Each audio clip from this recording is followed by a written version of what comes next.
Chahi khudingi World Mother's Day imagi numit haiba asina lakpa numit asida nasasu laibak thiraba ima pabung singi manakta soidana lakpa ngamba oizage masi hairaga amukana ikai kumna busari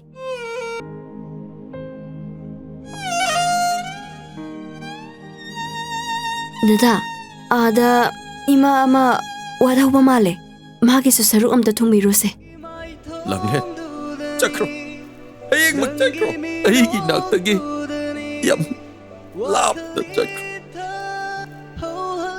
chap mana bi ang isakta mabana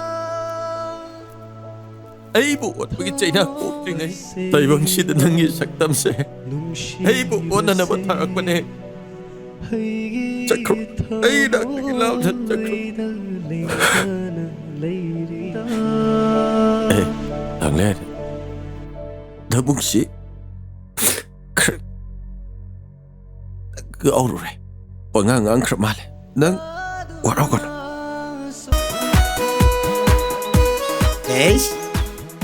Masida nupi masa malaib sidi Yung batati Jindi mampawi siya Hey Masi try tawagi kangan Masidi Nakshilla su Yung mampawi ni Ebemma Ipan khairehay Sadi nasak na taong na fajari ba?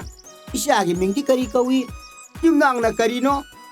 Apok pigi ming na kari kawi. Ang tang hayra muda na.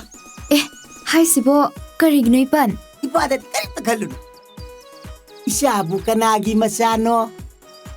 Ang to hayu da na. Kaino Ipan ay mo khangdabra ne Ebemma Ibadi ahan nga wasilag baga. Noy gumbi. Inkat lakpi sabi masasing siya. Sab am ta khangse. Ebemma Ipan Ipan ang haknok siya na pagitaw ba ni? Ipan din Noy imaga na paga do.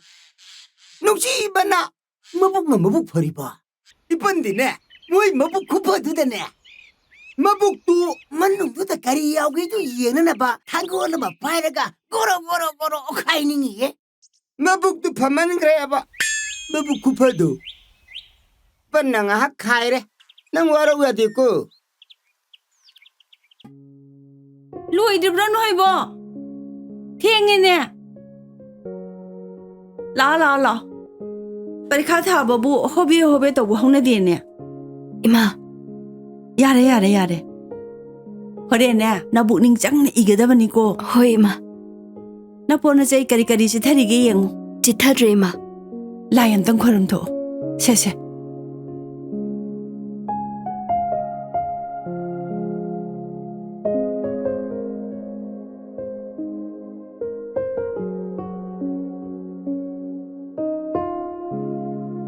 Chatlo khige ima hoi ningchi jana chalu go Wano hai ho mapalom da like tam chatlage na ima da hai khidubo hanadi kuirabane